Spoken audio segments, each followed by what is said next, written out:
goddammit, this place sucks. You have giant-ass cockroaches, Shrek on steroids, literal cannibals, this devil dinosaur bloody thing, goddamn clever girl-looking head-ass, murderous robots that are somewhat feminine. Why? I don't know. That's weird. And to goddamn top it off, the government. You are out of uniform, soldier! Where is your power armor? Except it's all the bad parts of the government. This place sucks. Why would I want to be here? They call me the wanderer.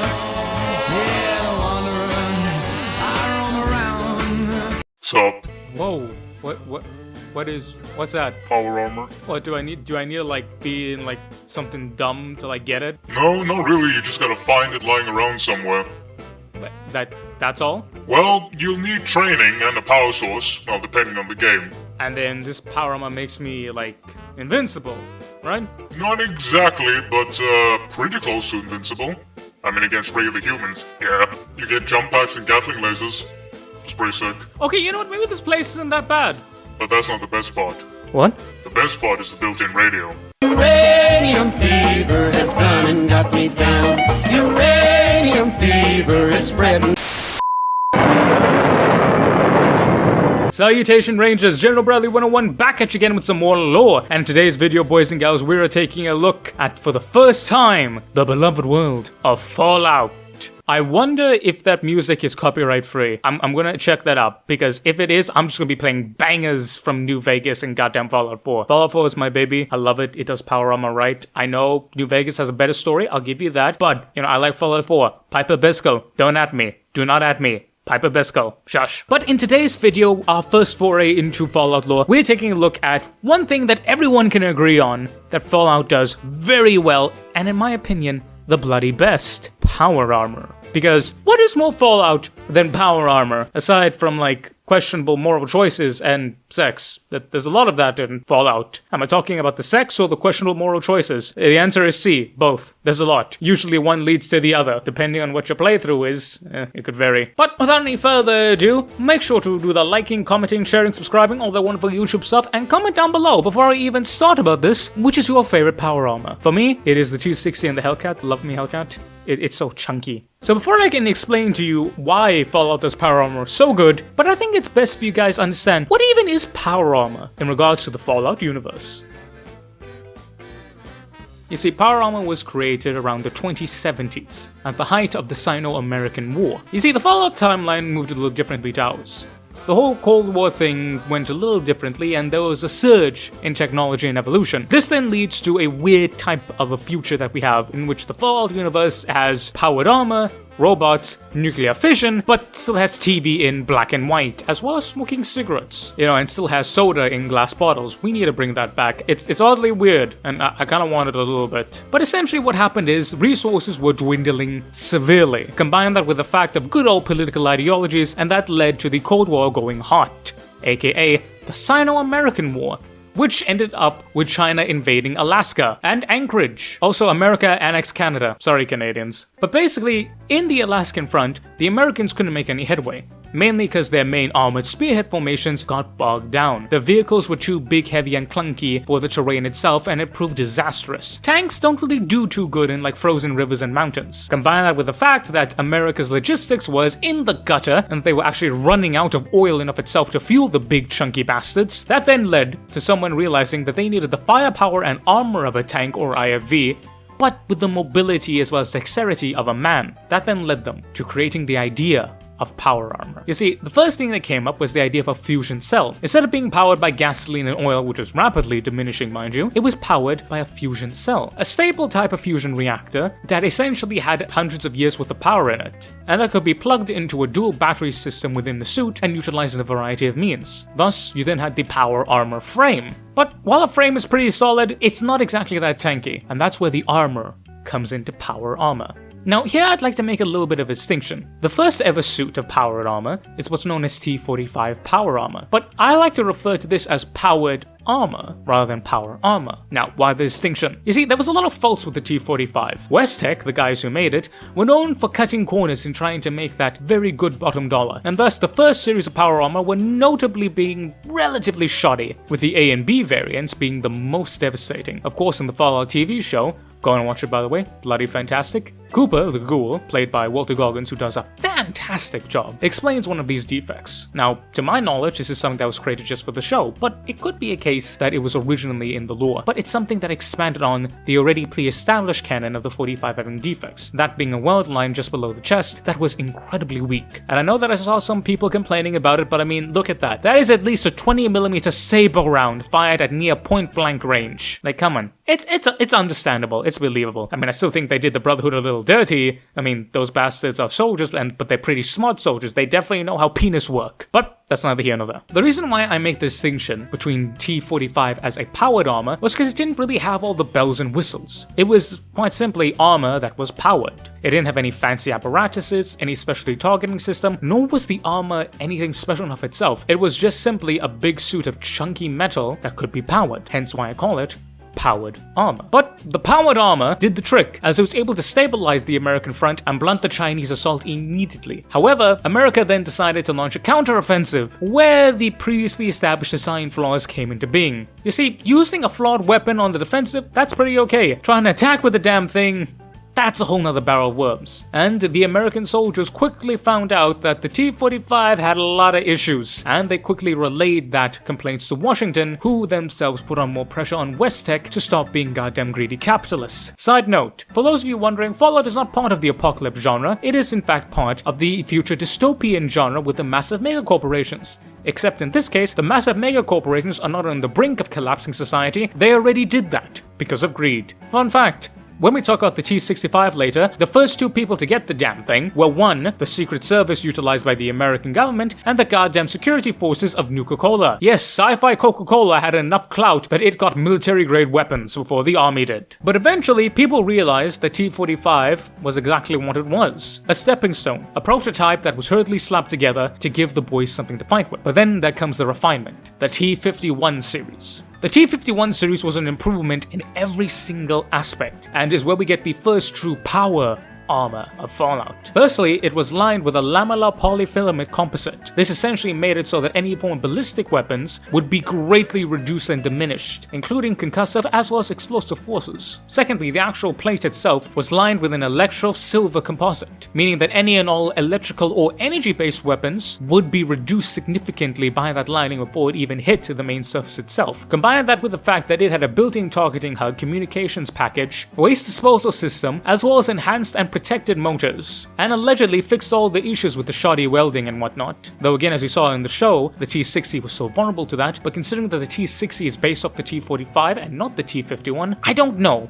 But again, that'll get cleared up later. Or maybe it won't. Who knows? The T-51 was the first true power armor, and with the introduction of it and the rollout towards the troops, it was finally what everyone had always wanted. A tank the size of a man, and goddammit did that son of a bitch move. With the introduction of T-51, America was able to completely reconquer the entirety of Anchorage and Alaska, and eventually they were able to launch assaults on the Chinese mainland itself, spearheaded by the T-51, as well as a unique set of power armor, the Hellcat power armor. Now the Hellcat power armor we don't really know too much about, however, it seems to be either an offshoot of the T-60 or an advancement of the T-51. But we'll talk about the T-60 and the Hellcat in the same thing because they were deployed around the same time. So, the T-60.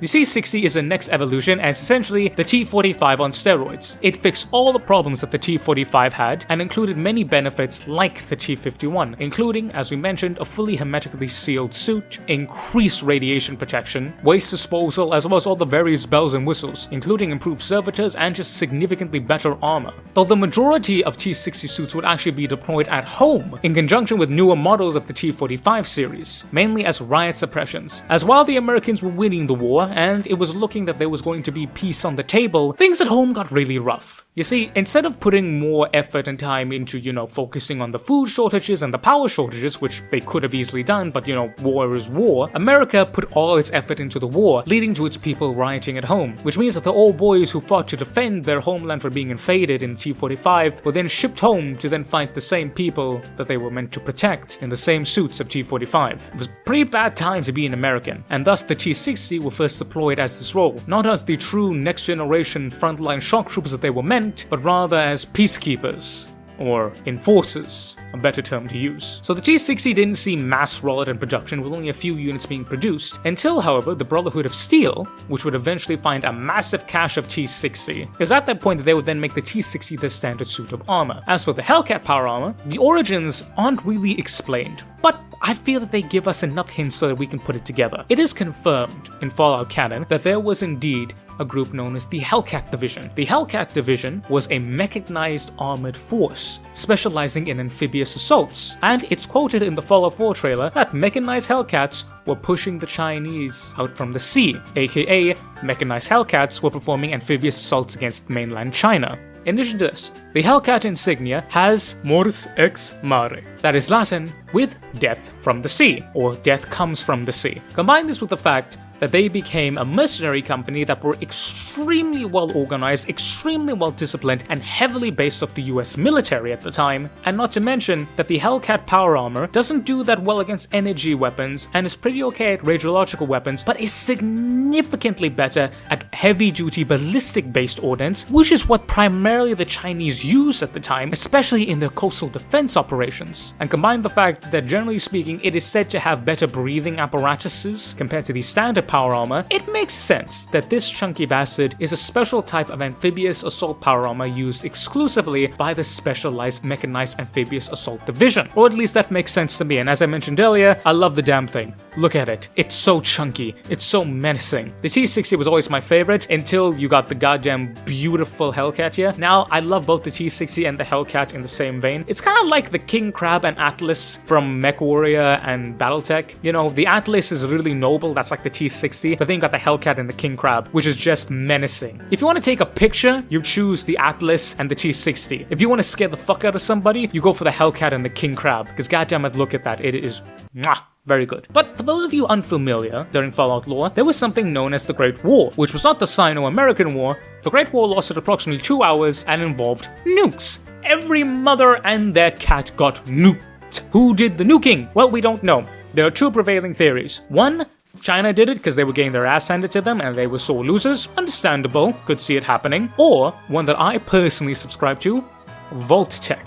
As I mentioned before, Fallout is not a post-apocalypse sci-fi. Rather, it is a mega-corporation dystopian sci-fi. You see, Vault-Tec, Nuka-Cola, Robco, Westtech, etc. All these massive companies essentially ran the states, especially during the last 10 years of the United States' existence. And it's your boy's opinion that Mr. Volty-Techie boy over there didn't like the fact that peace talks were in fact going pretty okay, and decided, you know what, I'ma nuke this son of a bitch myself. And depending on what we get in Season 2 of the new Fallout show, that may or not confirm it finally. But basically everything gets nuked and it's pretty shit. We then come to the final entry of the T-series for the power armor, that being the T-65. As I mentioned before, the T-65 was never actually produced. I think at least one prototype was produced, but the schematics were indeed created, and it was given over to the Secret Service in Vault 71 to protect the Fort Knox Gold Reserve as well as the special plans. We don't really know much about it, except that it is the best power armor to date, rivaled only by some of the more advanced X series. Speaking of advanced armors,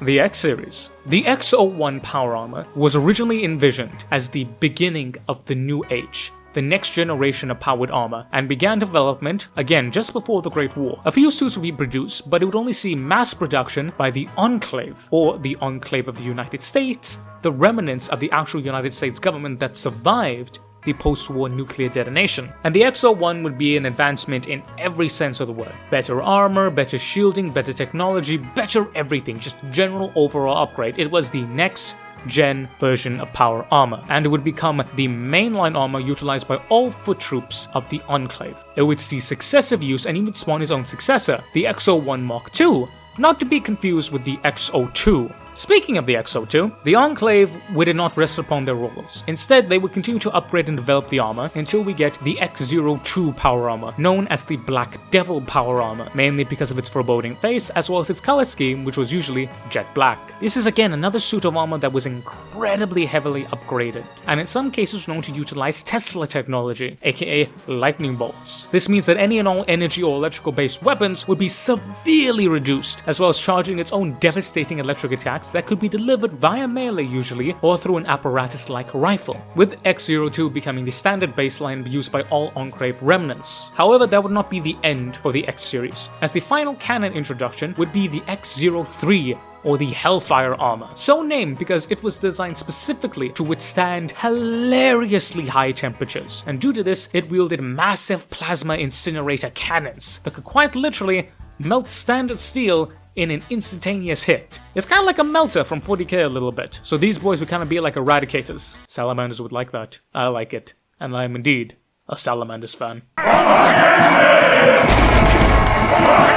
Though power armor would not be used exclusively by the military. We know of two civilian types of power armors. The Excavator series, utilized by Garment Incorporated, as a prototype to be the next generation of mining. It was essentially powered armor, but with a big-ass drill instead. However, sadly, it would never see mass production as it would be entered into a corporate contest against its robot competitor, and due to some political shenaniganery, including rigging the damn games, it would lose only by one truck of ore. The second one that we know of is a version of the T-45 and T-51, which was made to be used during the processing in regards to heavy-duty steel manufacturing. The idea was that instead of having to go through multiple steps to work a single production of steel, a soldier in heavy-duty heat-resistant power armor could work and mold all of it within one, could work and mold all of the steel without having to change the various stations, which would not only lessen the time it would take for steel to be produced, but also increase the amount that was produced already. Sadly, we only know that one prototype helmet was ever created, but I reckon that the Enclave got that research,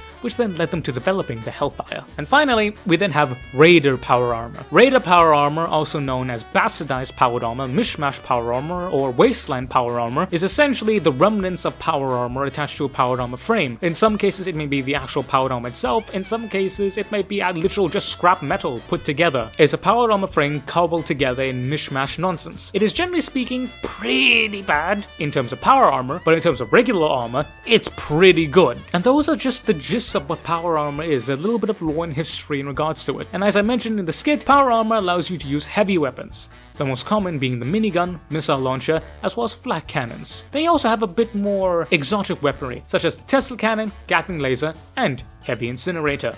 Also, you can put a jetpack on it, cause fuck you, my 2-ton metal ass is going up in the air and landing square on your face. Goddamn, I love chunky armor. So that's your general overview of what the hell power armor is, and your insight into power armor into the lore. Now, I've only scratched the bare minimum. This is indeed an intro video. If you guys want me to cover a specific topic of Fallout or a specific topic of Fallout power armor, let me know. I'd be more than happy to do it. There are various other different varieties of power armor that is available, including those made by Voltec, as well as other third-party factions. There's a Nuke power armor, but this is just the gist of it. So, now that I've explained to you the history of power armor, now I can finally tell y'all why Fallout does powered armor and power armor perfectly.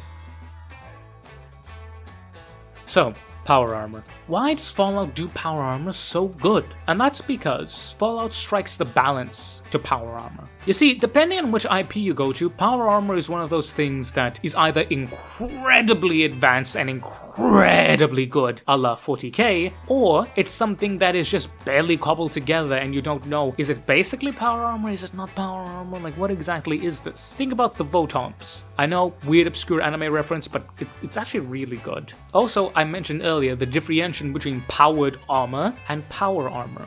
Something like the Mjolnir suit from Halo is power armor. Very advanced, very sci-fi, very cool, very next level gen tech. But then something from the animated Starship Troopers movie, that's far more of a powered armor. It's armor that is power, but it's not really that high-tech and fancy. For me, Fallout does power armor so well because it just gets everything right. Now, I am someone who prefers the Fallout 4 style of power armor. It should be like a suit, powered armor, a suit that you drive. It should not just be like powered armor, but that's me. I know that some of y'all prefer your suits, to each their own, but I mean, you gotta admit, powered armor is something that you gotta step into. Fallout gets power armor so right, because you start at the beginning. Why was power armor created? Simple. You need the mobility of an infantryman, yet the armor and firepower of a heavy armored vehicle, a la an IFV or an MBT. That is ultimately why any type of mech suit or powered armor would be considered, period. That is the only advantage that it would give, in addition to being devastating in close quarters confinements. But Fallout also introduces another thing that most people don't think of. The fact that powered armor would be significantly less expensive, significantly less time consuming, and significantly less draining on logistics and resources than an MBT. An MBT weighs about 70 tons, needs a crew of about 3 to 5 experienced trained drivers, and costs all the money.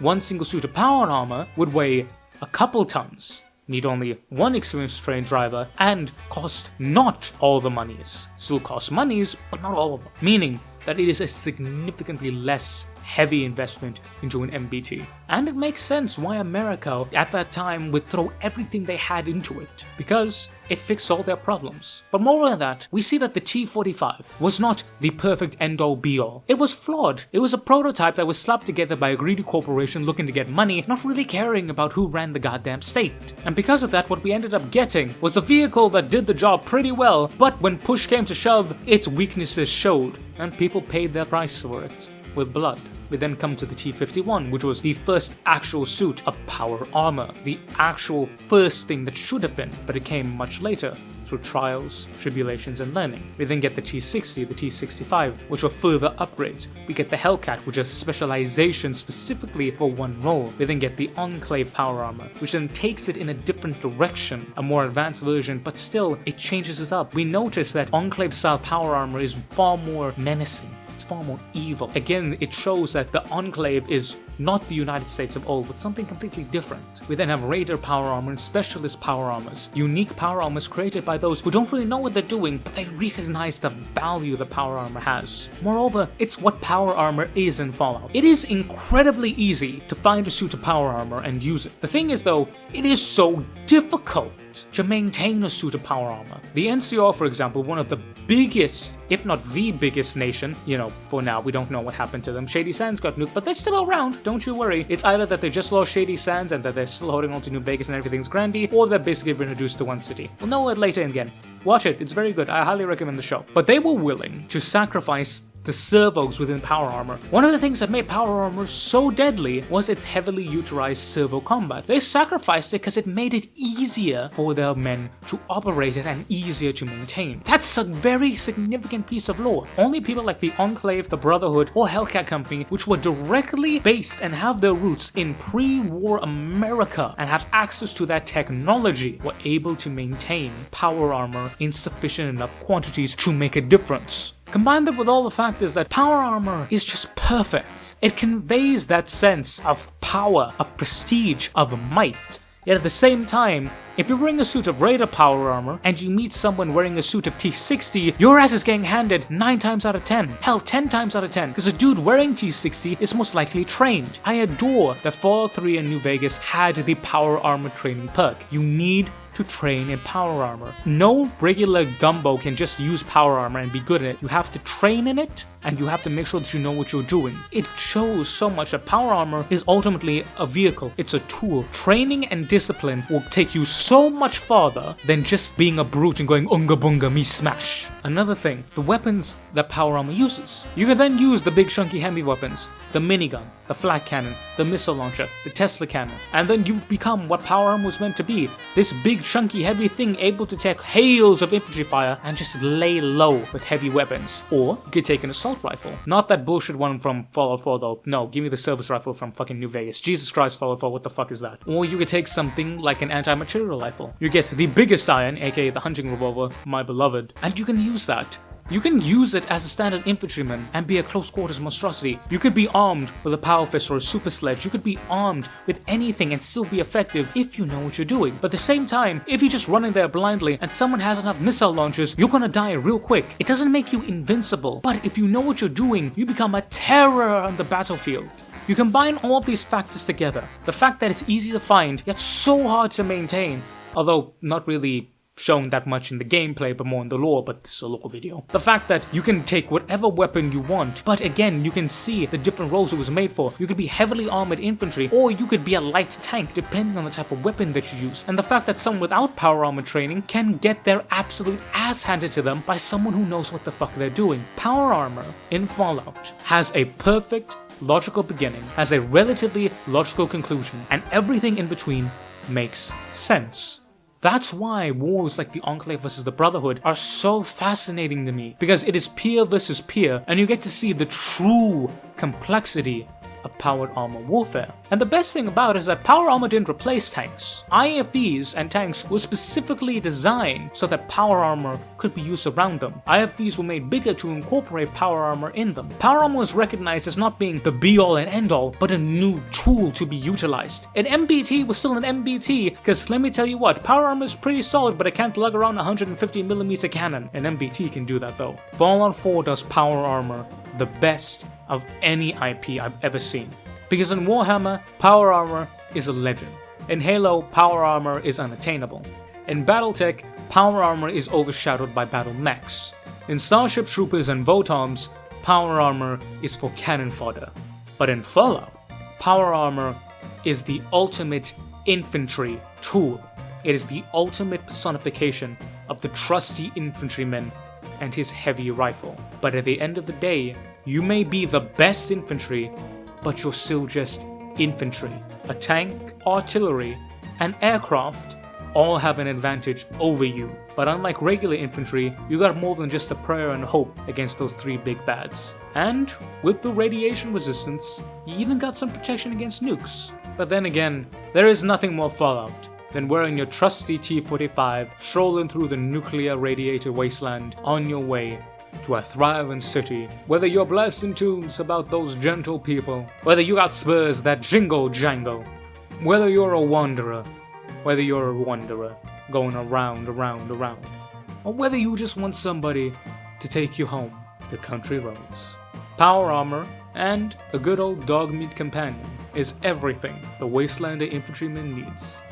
Also, Piper if you play Fallout 4. Piper is best girl, don't care what you say. Curie is a robot, and then you have the Scottish chick who is quite literally an addict. Yeah, I hope you guys enjoyed that. If you guys watched all the way to the end, thank you so much. I know that non-40k stuff doesn't really do too well on the channel, but you know, I want to cover some non-40k stuff, so you know, there you go. It's good, it's nice, me like, you like, I hope. Watch the Fallout TV show. It is so good. The humor isn't really Fallout 3, New Vegas, or Fallout 4. It has the style of New Vegas / Fallout 4 specifically, but it has the humor of a Fallout 1, Fallout 2 kind of thing. I couldn't really put my finger on the humor until someone pointed out, like, hey, no, this has the humor of 1 and 2, and I was like, oh, that makes sense. But yeah, thank you guys also very much for watching. I hope you enjoyed that. Make sure to like, comment, share, subscribe, do all that wonderful YouTube stuff. Join the memberships if you really liked it and you want to give your boy a little thank you, saying, hey, I appreciate you, brother, and I love you too. You can throw me $1 and you get some awesome benefits, including access to these videos a full day early, as well as my love and support, you wonderful, beautiful, amazing person, including Mr. Thomas Mosalons. Thank you, sir, for your continued loyalty and support. God damn it, it means the world to me. But remember, you only do it if you can. If you can't, don't worry. This shit will always be free. And thank you just so much for watching. God damn it, I love you. And if I saw you in real life, I would kiss you. Yes, I would. Mwah. I have been General Bradley 101. You've been beautiful, awesome, and amazing people. Thank y'all all so very much for watching. Make sure to stay loyal out there, boys and girls. And I will catch y'all next time. Dismiss, Rain.